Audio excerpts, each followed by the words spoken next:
Good morning and welcome everyone to the IMAGIN Webinar Series. Today is our 8th webinar in the series, and our presenter today is Pete Schneider from Ottawa County GIS. He'll be presenting on geodatabase replication, whether it's distributed or is it disturbed, and we'll have a lively conversation about the processes of geodatabase replication. I want to go over just a few introductory slides to kick us off this morning. I want to first thank our sponsors of our webinar series, Fishbeck Engineers and Architects, Giffords Webster, and BS&A Software have all generously supported the IMAGIN organization and our webinar series. So make sure to check out their websites and the offerings that they can assist you with in your GIS needs and or your local government data needs for BS&A software. So we thank our sponsors for generously supporting our webinar series. Want to just mention a couple of our upcoming webinars to remind you to get registered. You can always register at our website, imagin.org, and then look for the webinar series menu item. But on March 18th, Jerry Swanson from the city of Traverse City will be presenting the art of integration, elevating your GIS data with BS&A. And then on March, I'm sorry, I got that date wrong. It's the first Thursday in April. I missed that date. But first Thursday in April is Andy Skelton from City of Lansing, real-time plowing, AVL and Geo event server at the City of Lansing. So make sure to check those out. Couple of housekeeping things. Make sure to send your questions through the questions box. Myself and Jerry Swanson are moderating today, and then we'll feed those questions to Pete. I believe he's going to take a possible break in the middle somewhere, but for sure at the end we should have plenty of time for any questions to come through because this is a topic that will end up with a lot of questions as you start doing it for sure. So we are recording our webinar, and so we'll post that up in the next week or so. And then you can view it afterwards and share that with your colleagues. And again, check out our website, imagin.org, for more information on the webinar series. And with that, I'm going to go ahead and give the presentation mode over to Pete, and we'll go ahead and get started. All right. Thanks, Tom. Good morning, everyone. Thanks for taking some time out of your day to listen to me ramble about distributed geodatabases, or as Tom mentioned, replication. We'll get into the nuts and bolts of what that looks like and what that actually means here in a little bit. I know what I'm going to say here is getting a little bit tired because this is now the 8th time you've heard it, but I really do wish this presentation was in person, not only at a conference, but I think a lot of the context would be better served to be delivered in an in-person view and have it done in 2 parts. One is a high-level introduction to distributed geodatabases, and 2, how I use them in Ottawa County and why you should consider using them as well. Alas, here we are. I have 1 hour to try and condense all this information in. It will not answer all of your questions, and you very well could have more questions than you have answers.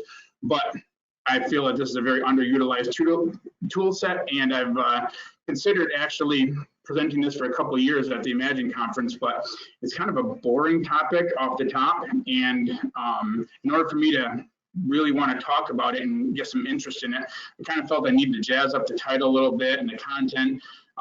So I'm hoping it worked, that I'm able to bring a little bit of excitement to a kind of a boring topic. And one last option, Tom always says the housekeeping, so I'm going to use that word housekeeping.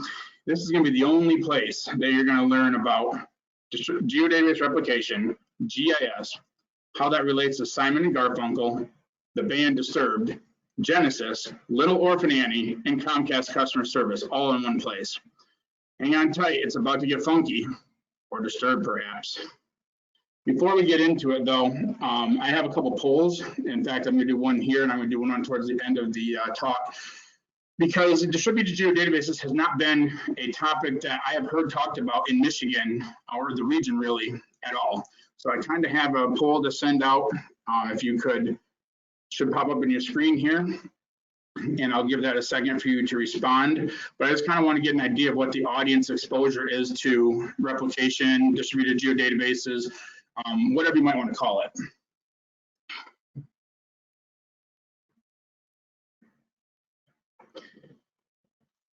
And while you're voting, if you see me glancing up and down, I'm actually going to be taking notes on these percentages, so I have them in the back of my head during the talk.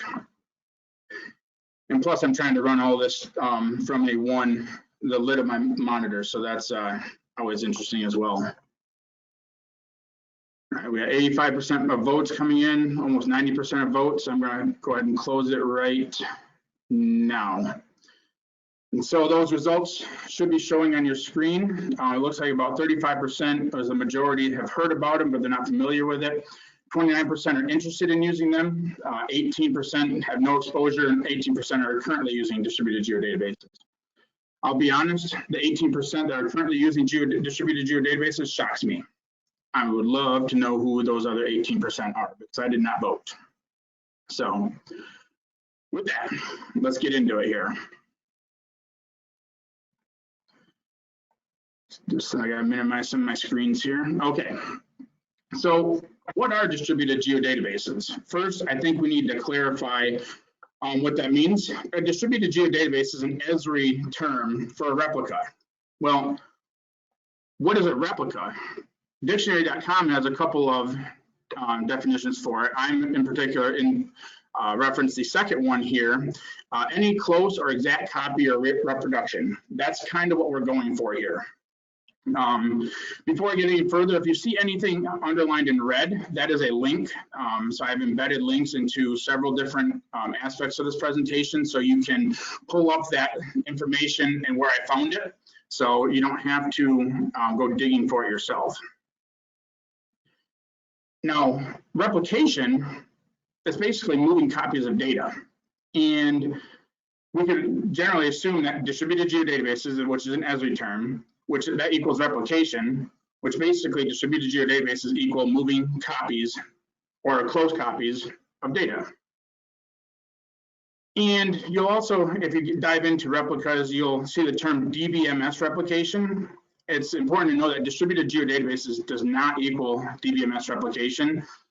And just to make sure people know what DBMS is, it's short for database management solution. So that would be your SQL Server, Oracle, or other types of DBMS solutions.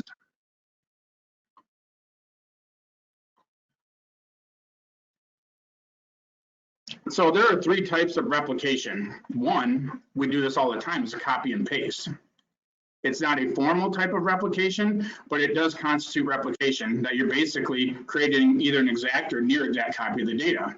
To put that in a more GIS-centric term, it's a delete append. You can go into our toolbox and use a delete and an append script to be a form of that copy and paste replication. I mentioned in the last slide that DBMS replication, that's a replication mechanism set up at the DBMS level. So for us at Ottawa County, it'd be SQL Server, or maybe Oracle for other organizations. I don't know how many Informix or DB2 shops there are out there. However, DBMS replication at that level is discouraged by Esri. Original documentation suggested that it was not possible to replicate from the DBMS side of things. The reason for that is that the DBMS isn't geodatabase aware, so it doesn't recognize relationship classes, geometric networks, topologies, so the complex data models.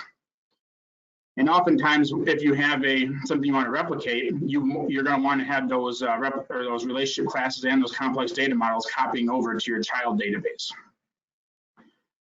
However, they have softened, Esri has softened that stance over the past couple of versions or the past couple of years, because now you can use it in a living replication fashion.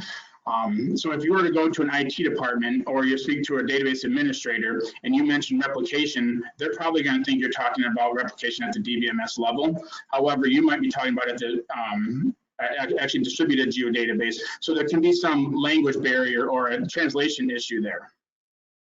And the final type of replication is geodatabase replication, a la distributed geodatabases, and that's what we're here for. As we developed and supported this to offer a full replication of all geodatabase data models, and it was actually introduced in ArcGIS 9.3.1, so it's been a while, it's been out for quite a while. Now, there's also three types of distributed geodatabase replicas. You have a checkout replica, you have a two-way replica, and a one-way replica. So some high-level considerations that you can replicate to any geodatabase, whether it's an enterprise or a file geodatabase or even a personal geodatabase. One of the catches, though, or the kicker, is that the parent geodatabase must be an enterprise, or for us older GIS folks, an ArcSDE geodatabase.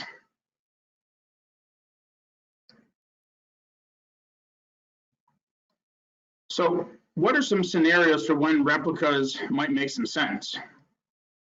Well, if you have a remote or a satellite office, or the next one might be a really relevant option, when you're working from home, perhaps you have technicians or other employees in your office that need to check out data and edit it from home. This allows them to have a replica of that data, and this allows it to be more easily synchronized, offline editing and field crews. So our example, the Ottawa County way, we take all the data that's registered as versioned in a parent geodatabase, and we replicate that to a child geodatabase, both enterprise. I'm going to jump in a little bit here for the different types of those replicas for distributed geodatabases. I'm not going to have the time to explain and step through how each one of those works, but we do have some, I do have some slides here and to kind of explain some of this stuff. So a checkout replica. Admittedly, there's less use cases for checkout replicas. Now that ArcGIS Server, you can publish your services and create a local copy inside of ArcGIS Pro or ArcMap. It was more prominent when the disconnected editing tool set was popular, which is now deprecated. But however, it still could be a good option for having data to people who are out in the field and people who contribute data in areas where they have little to no Wi-Fi or have an extended time away from the office. A couple industries that jumped out to me would be forestry or mining. So if you're in, or even the engineers that are on the call, and that might be an option that you can still do. However, just know that, in my opinion, it is on its way out. Our personal example, that in 2015, we used checkout replication for the city of Ferrysburg. They had an intern that would do water data editing. However, that intern only worked on Tuesdays. And I actually created a Python script which would create the checkout replica and place a child replica that in the file, place the child geodatabase in on the FTP. That user would then download the child geodatabase, perform their edits, plop that geodatabase back on the FTP, and then I would have a script that would check that replica back in at the end of business. However, they and us quit using that and supporting it back in 2016. So it's not a terribly relevant option at this point, but you can still do it. Two-way replicas. There's not a whole lot on this slide because we don't use two-way replicas. It's a great option for keeping multiple geodatabases in sync that receive data, but a lot of organizations only have one enterprise geodatabase. So I can't go into too many examples here because we don't utilize them. But we do utilize one-way replicas. We use one-way replicas because it's a great option for moving data from a parent geodatabase that receives routine data input to a child geodatabase that is static or read-only. So as I said earlier, all of our replicas at Ottawa County are one-way replicas. I'm going to take a pause here because there's kind of a lot of information in there. And this would be an awesome time to do something in person where I could actually step through how to create a one-way replica or a two-way replica or even a checkout replica. But due to time considerations, not being in person, that's not going to happen today. Perhaps a different topic. So what are some considerations you should have for what type of replica to use if you're interested in using replicas? The figure on the left is a matrix that kind of gives you an idea of what you can do with a replica and how to choose what kind of replica might be best for you. I'm not going to cover that in depth. However, I have taken the figure on the right that I've highlighted certain things that you should consider if you're deciding to test out a replica. For example, if you require the ability to create replicas in a file geodatabase, you have to either use a checkout or check-in or a one-way replication. A file geodatabase cannot participate in a two-way replica. Two-way replication, though, allows you to synchronize multiple times without having to recreate replicas. You can also synchronize multiple times with a one-way replica, What this is actually referring to is that the checkout replicas is that once that data has been checked out and checked back in, that replica no longer exists. It has to be completely rebuilt or recreated every single time you want to do that. One-way replication is ideal for cases where you want to publish changes from your production server or to a publication server. I've got the words production and publication circled in red there. So I want you to keep those on your brain for later on in the talk, because those words are going to be coming back into play. So for our environment. And one-way replication, it actually enforces the unidirectional synchronization, and it doesn't require the child's replica's data to be versioned. So if you're using a simple model, which it says right there. And finally, if you're implementing a one-way system, and sometimes you need to edit that child's replica data, you should consider using two-way replication, because one-way replication assumes that the data is read-only on that child replica. And again, there's a link to where I'm getting that data from if you just follow the red underlined areas here. Okay, so that was kind of the high-level introduction to distributed geodatabases, replicas, whatever you want to call them. Now it's time for you to give, or me to give you a little bit of background about how we use them in Ottawa County. Personally, I've been using distributed geodatabases for 7 years. My first exposure was at ArcGIS 10.3.1. It was first implemented at the county at ArcGIS 10.1. I run 16 unique replicas. Each of them are differentiated by data owner. That data owner is set inside of the Enterprise Geodatabase, or the DBMS, so in SQL Server for us. We synchronize those nightly, so our data gets pushed from our parent geodatabase to our child geodatabase on a nightly basis. As I've already mentioned, those are Enterprise Geodatabase to Enterprise Geodatabase. They are parent to child or one-way replicas. And the largest replica we have contains a combination of 24 feature classes, tables, and relationship classes. Okay, at this point, you might have a question mark emanating out of your head because I've got some interesting stuff going on in my story map here. I kind of want to draw the attention back to my title of Geodatabase Replication, Distributed or Disturbed. So disturbed was a play on words. Anybody that knows me is not surprised that there's play on words in this presentation, but I couldn't help when I wanted to set up this presentation, I couldn't help but notice a theme that my experiences with distributed geodatabases kind of followed along with the Simon and Garfunkel song from 1964, The Sound of Silence. Well, conveniently, the band Disturbed released a cover of that song in 2015, I think it was.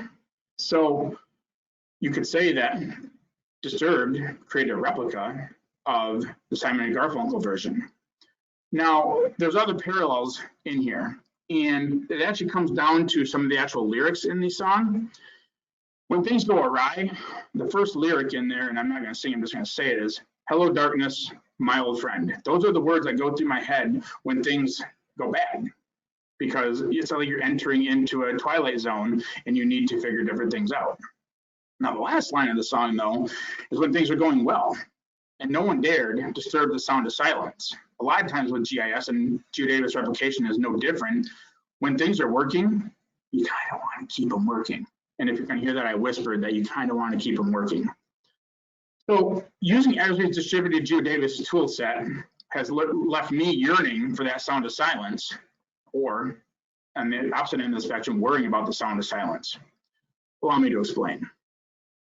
And going back, I did embed the music for that, so you can go back after the talk and actually listen to both versions. You're welcome.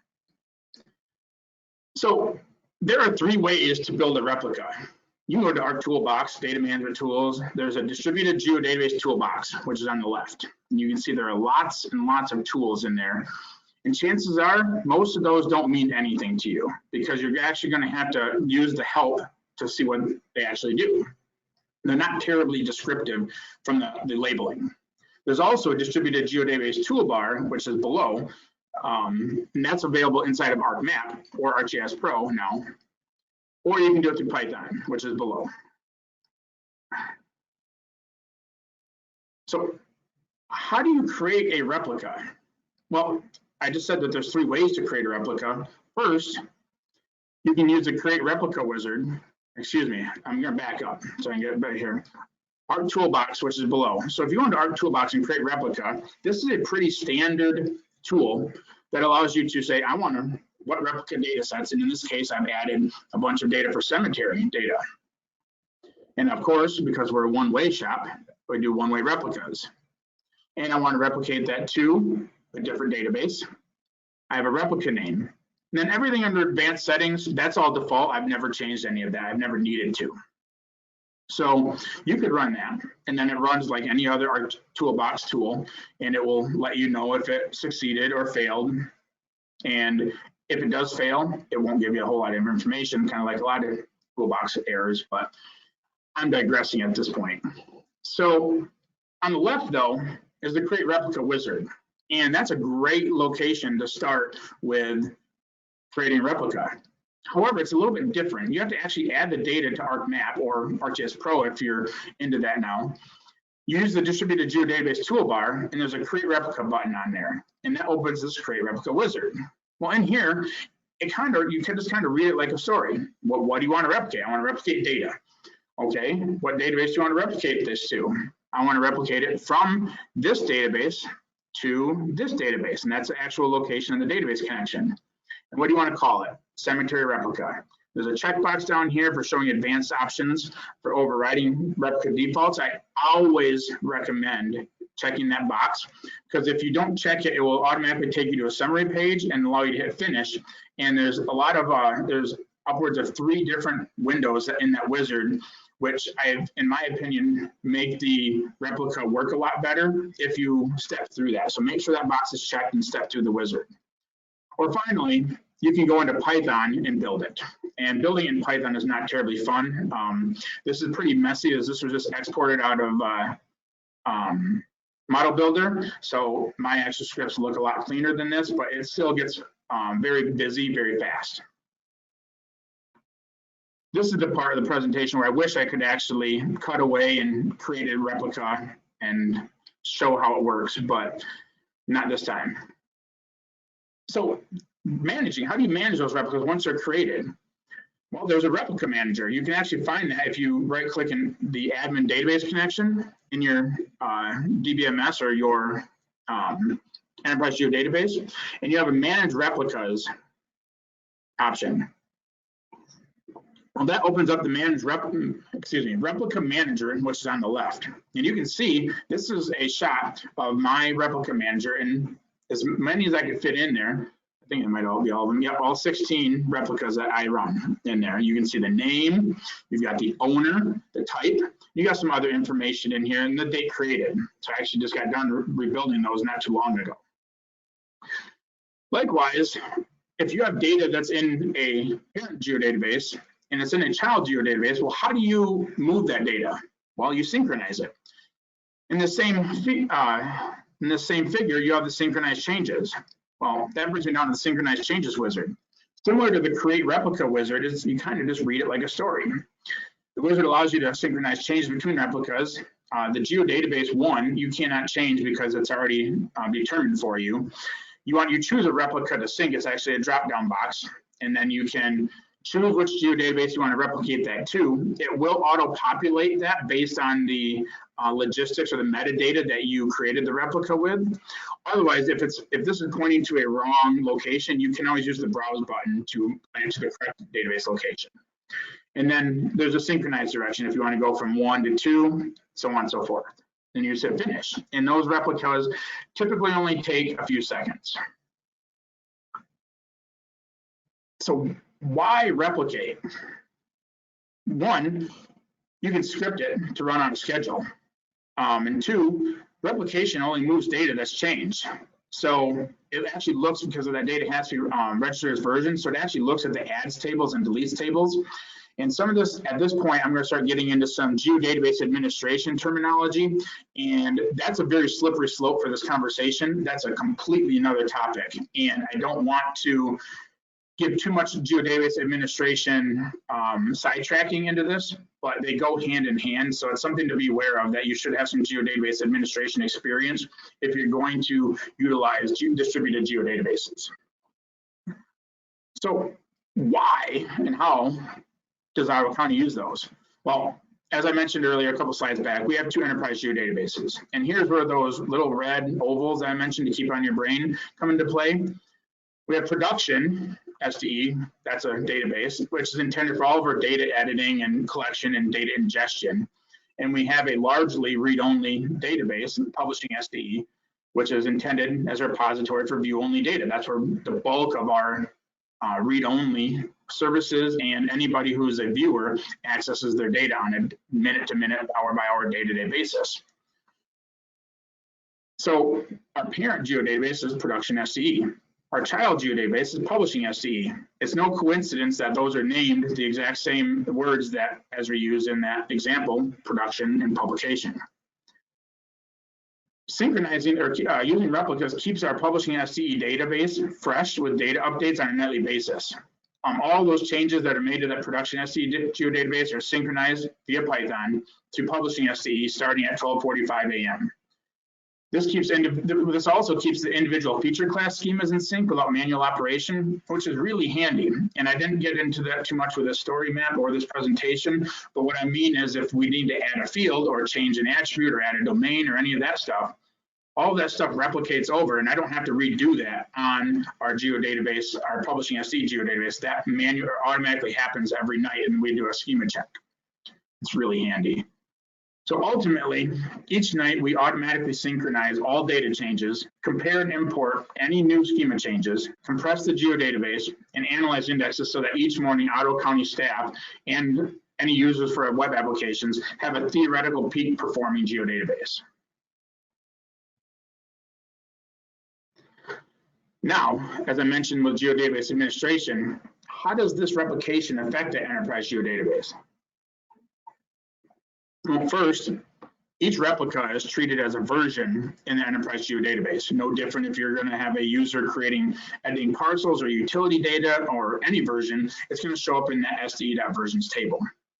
However, replica versions do not affect geodatabase compressions. I know this is a topic that's been debated amongst a lot of the older crowd who are used to trying to get to a state ID 0 for their compressions. Anybody who's started doing GIS and geodatabase administration 10, 15 years ago knows what I'm talking about. Now it's not as big of a deal. Seeking state ID 0 is not as common. However, synchronizing these changes adds less to the geodatabase processing history and logging. So therefore, if you're allowing a theoretical better database performance when compared to a copy paste routine, or as I mentioned earlier, delete append. A good example of that would be if you're replicating parcel data, and it's not uncommon in some of these counties in Michigan to have well over 100,000 parcels, that if you do a delete on your child geodatabase, you're deleting 100,000 records, then you're copying or appending another 100,000 records. Whereas if there's only 10 changes in that parent geodatabase, a replica is only going to be moving 10 deletes or adds and deletes. So you can really save on your geodatabase performance by simply going to a replica as opposed to a nightly delete append routine. So at this point, I think it's fair that we need to bring in the geodatabase processing history. I just mentioned in that last slide. Again, geodatabase administration, this could be a whole nother topic. It could be a whole nother workshop. It could be a half a day thing. I could go on and on and on about different things that should be done with regards to this. However, I felt I would be remiss if I didn't bring this up. Over time, that metadata from that geoprocessing tool execution, it accumulates in the geodatabase, and that accumulated data largely grows unchecked by default. So you could run running full geoprocessing tools to move data like that delete append or a copy paste I keep mentioning adds the theoretical most metadata to the geoprocessing history. Distributed geodatabases will add metadata as well, but likely at a slower rate. And I have a nice link on how to delete the geoprocessing history from a geodatabase. Again, that could be a whole nother topic as well. I'm more than willing to answer anybody's questions on how to do that as well outside of the presentation. So how do these replicas show up in the enterprise geodatabase? Well, and here's a term that I know some people are going to be near and dear, is the SDE repository. We probably haven't heard that term in quite some time. Nobody really calls it the SDE repository anymore.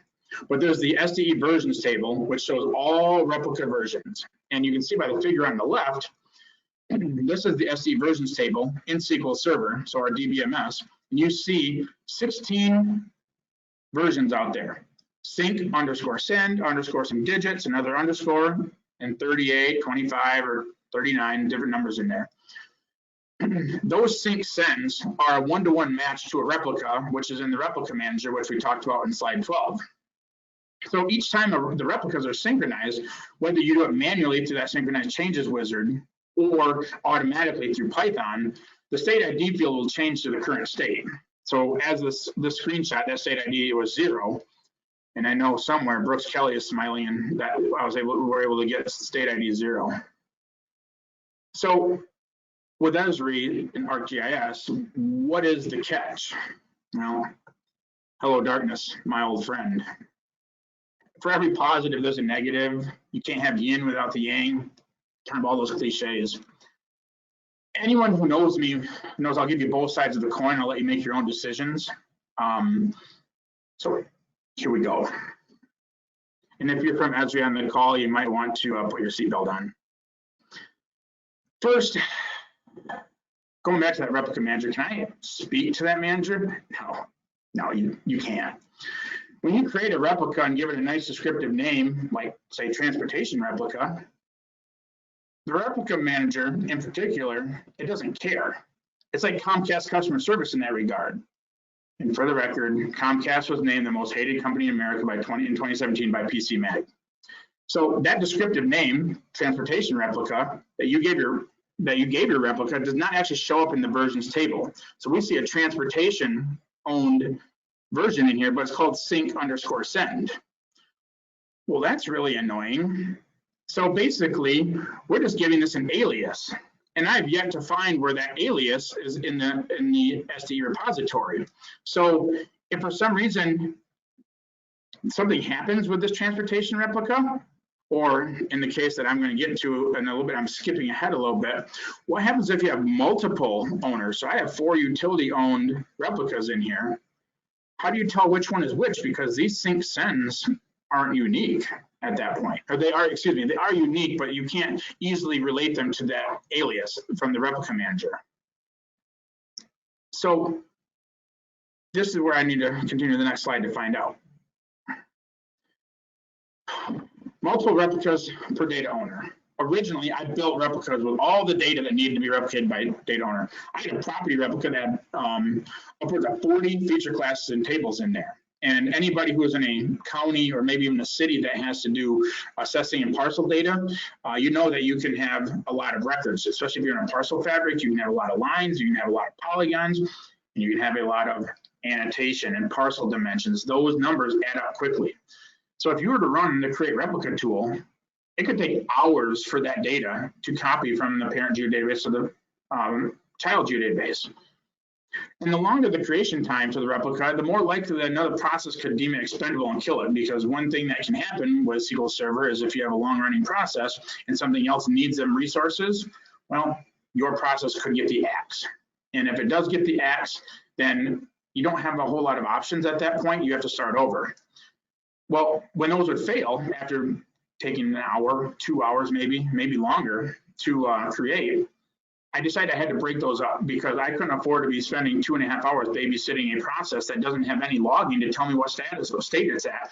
And if it fails, I have to start completely over again. So there'd be nights I would be up until 1, 2 in the morning trying to get these to create. So I broke those largest replicas into multiple smaller replicas, and to make failures less likely, that's why you see 4 utility replicas, one for our fiber data, water, sanitary, and storm, multiple parks replicas, multiple property replicas. So for example, the figure on the left, this is from 2015. This is before I had all these, when I had all these issues, was that we had 3 property replicas, but we only had 1 utility replica. So, and as I said, now we have 4 utility replicas. So, as I mentioned a little bit earlier, what happens with creation failures? There is no validation check or functionality that will check your data, your participating data, and make sure it adheres to the minimum requirements to participate in a replica. Some of those minimum requirements are, it has to be registered as versioned, it has to have global IDs enabled, And one thing that they won't tell you is not in the documentation is that you cannot create a replica if you have orphan table locks. And orphan table locks is another topic for another day.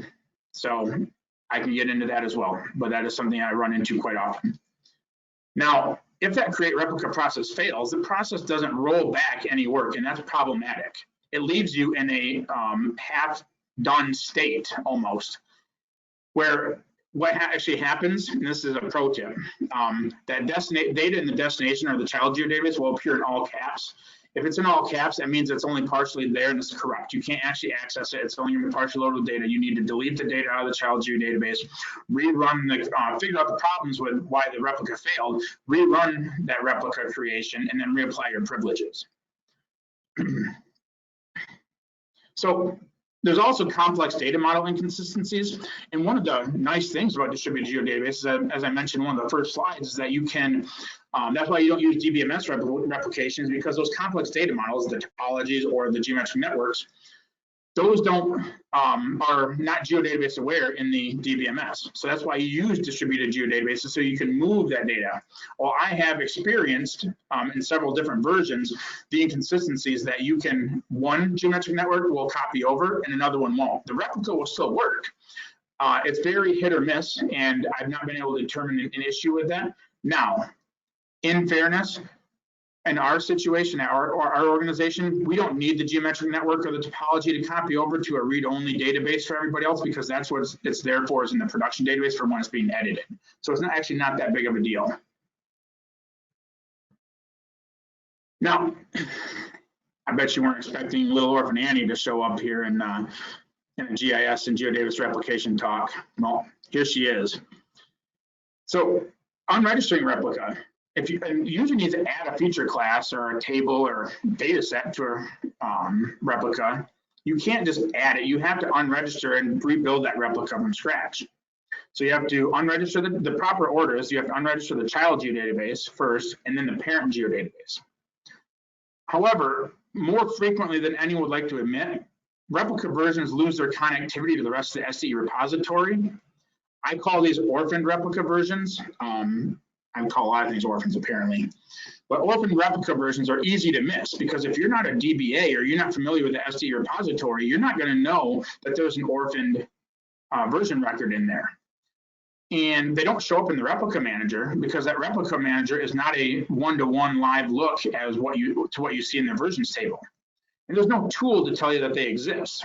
So the only place to spot them is that you have to go in the SDE versions table. It really is a hard knock life.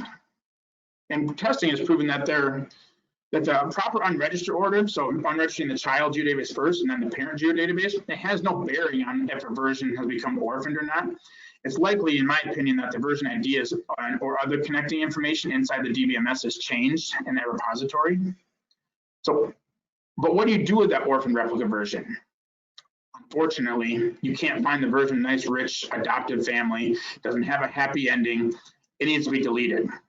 You got to be careful here. This is where things can get dicey, because you're in the versions table and you need to be completely aware of your syntax, because it's easy to delete other versions, and it is very easy to also delete the default version if you're not careful. That's a story for another day as well, speaking from experience. So there's one final pitfall, and in my opinion, Esri has not spent a ton of time doing much research and development on the distributed geodatabase toolset.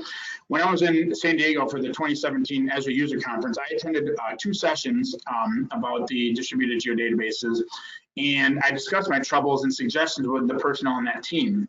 And all of these topics were well received by that team. However, I've seen zero mention or even anything in the issues addressed list in different versions that would suggest that these issues have been resolved or they're even being considered. That being said, it is anecdotal, but in my opinion, the orphaned replica versions has dramatically decreased with us going to 10.6.1. So it very well could have been an issue at 10.4.1, which was our previous version. So I don't see those nearly as often as they used to, but they are something that everybody needs to be aware of. Now, this is kind of like sweet and sour. It's kind of one of those oxymoron things that kind of drives me nuts, but it's also really handy. And this is the register existing values option inside of the create replica wizard. So as you can see, I have it highlighted in red there. It's an amazing little tool. It allows you to rebuild a replica, either a one-way or two-way replica, without having to recopy that data from the parent geodatabase to the child geodatabase, which saves a ton of time. So let's say the replica quits working, or you need to add, make a schema change or something like that. You can unregister the replica from the child version. You can unregister from the parent version, verify there's no orphan version. Then you just go in here and you say, I want to register the existing values, and that rebuilds the connectivity of and the version of the replica without copying the data. It's instantaneous and it's super quick, but there's always a catch, always a catch. The register existing data only tool is only available in the create replica wizard, which is only available as part of the create replica or the distributed geodatabase toolbar.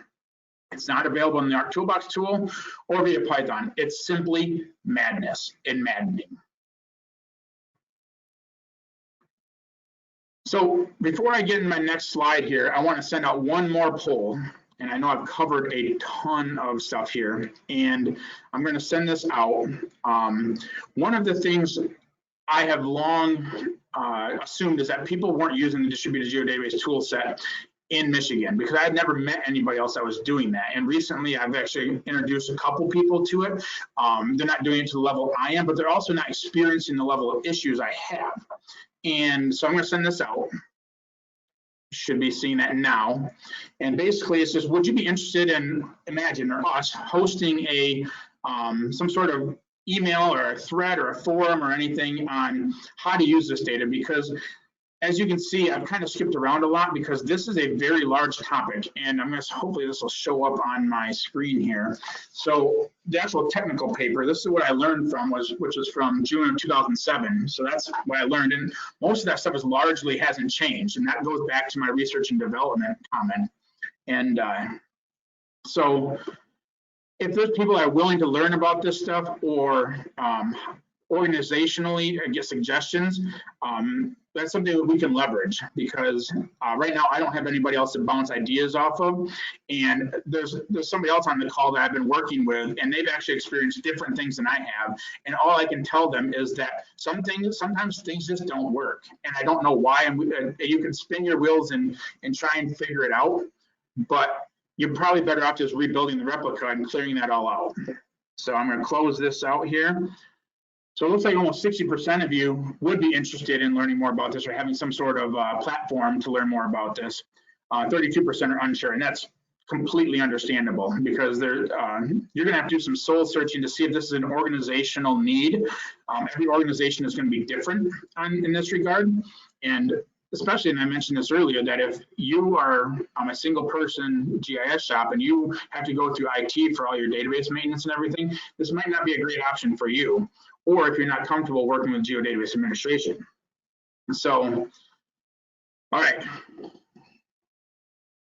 Because why not? Why wouldn't Genesis make an appearance in this presentation? So, I've beaten it over the head of what you can do with geodatabase replication. And I've also shown its warts. But I'm just here to inform you guys that the potential for of using distributed geodatabases, it's very underutilized and under promoted tool set.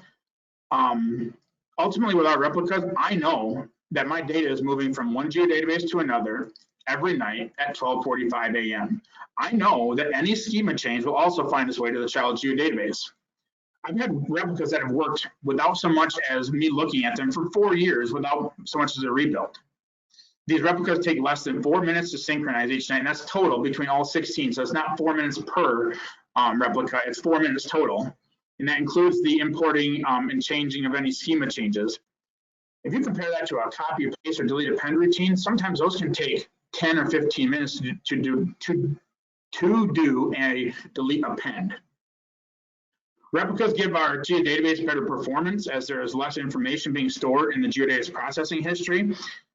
And while there's certainly a love-hate relationship that I have with distributed geodatabases, I still call them disturbed geodatabases because of the issues that I've never been able to reconcile.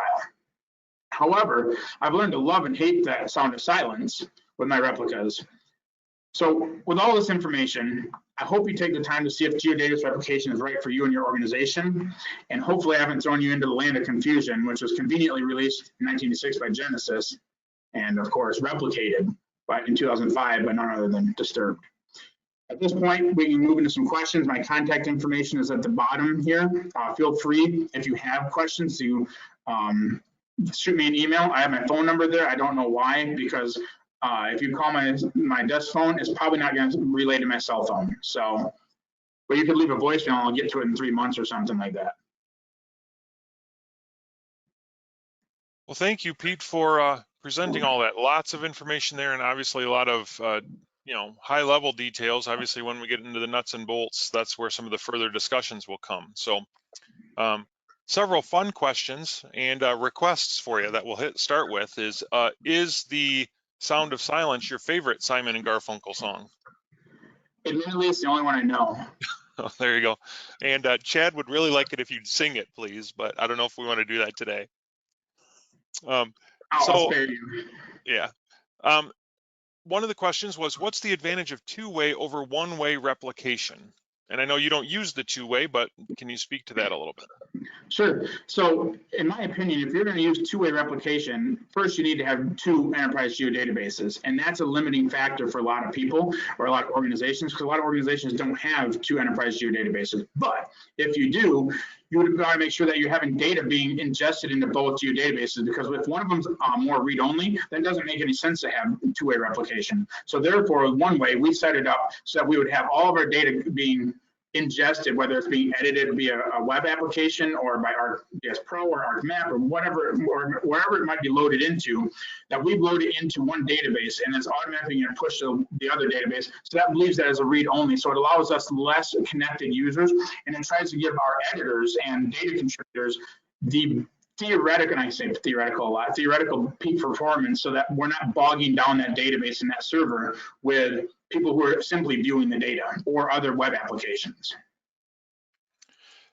Yeah, and just to expound on that, a couple of things that I've interacted with in talking with other people is, on a very large organization, if you have multiple enterprise geodatabases in multiple locations, the two-way replica could be used to keep those both in sync with each other, where edits are happening on both ends, and then you just synchronize that all together. So that's, I think, really where that two-way is coming from. So Jessica asks, can you talk about how you communicate with field staff who use Esri field apps for offline data collection?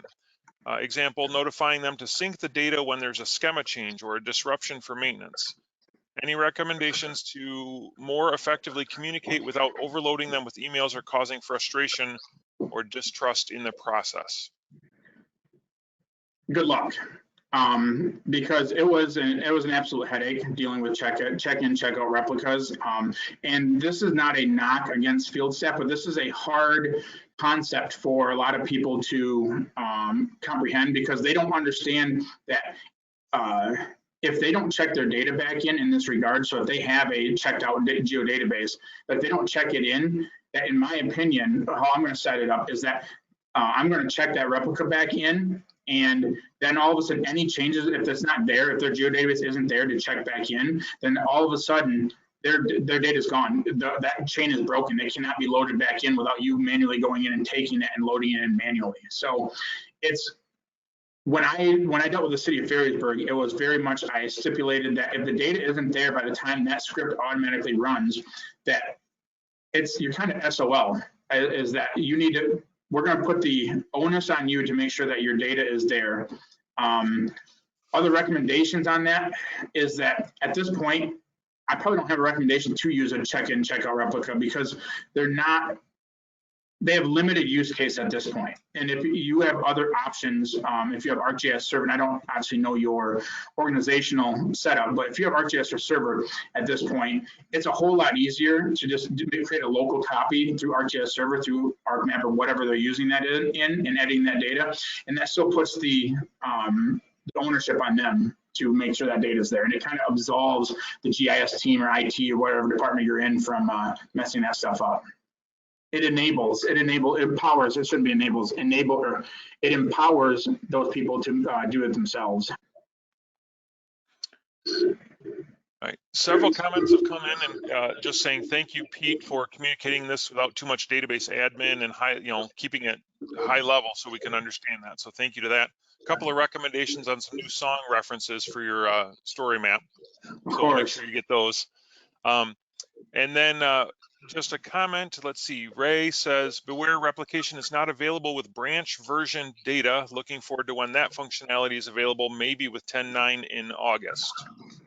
That's a great point, Ray, is that what he's referring to is, for example, the Parcel Fabric 2.0 or whatever is, whatever they want to call it, that utilizes branch versioning and stuff. So there is an option, and there is a real possibility that distributed geodatabases are going to be phased out, especially as ArcGIS Desktop is phased out. So you could invest some time in this and setting things up and have it largely go away once ArcGIS Desktop is fully deprecated. So this could be kind of a ticking time bomb. Is, at this point, you might only have 5 years left of being able to utilize this. So maybe I should have done this talk 2 or 3 years ago like I had planned.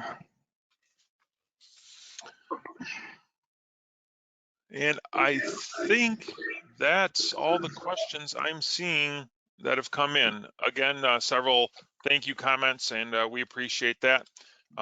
And to everyone out there that answered the polls, we will review those.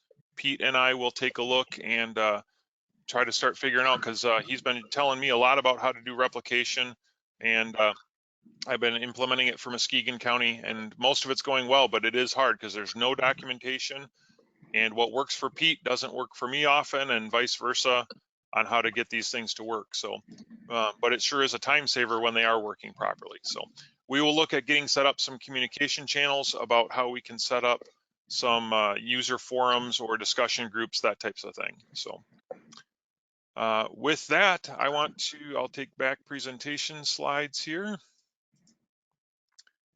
and make myself the organization. And I will just remind you that as we wrap up today, we will be posting the recording of this hopefully within the next week. I've already posted up on the webinar series IMAGIN website page the link to Pete's story map, so that'll be there as well. And then we've got March 18, Jerry Swanson's webinar on the art of integration, elevating your GIS data with BSNA. And then on April 1st, real-time plowing, AVL and Geo Event Server at the City of Lansing with Andy Skelton. And with that, I want to just thank everyone for attending, and we look forward to seeing you at a future webinar. Thank you and have a great day.